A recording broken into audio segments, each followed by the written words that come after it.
During his speech at the National Catholic Prayer Breakfast on February 28th, U.S. Vice President J.D. Vance announced that his 7-year-old son chose to be baptized into the Catholic Church in November 2024.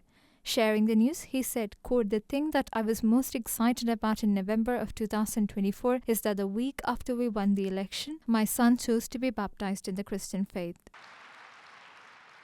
And when I think about the deep things, the things that really matter, there was something really amazing that happened to me in November of 2024. All my friends were there, all my family was there. We were gathered together in a great moment of celebration. And of course, I'm talking about when my 7-year-old chose to be baptized into the Christian faith. The audience erupted into applause as Vance made this announcement. The vice president said that this was the proudest moment he has ever had as a father.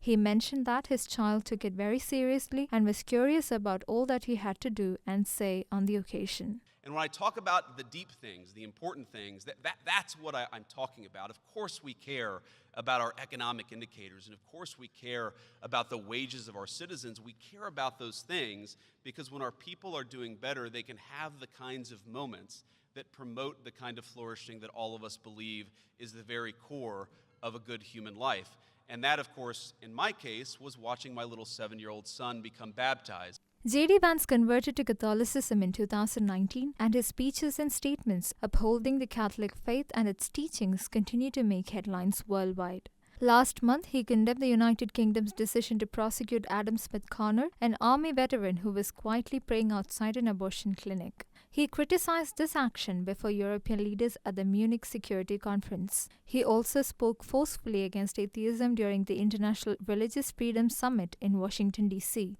His visit to Notre Dame Cathedral with his wife Usha and their children Evan, Vivek and Mirabel during his first international trip also garnered global attention.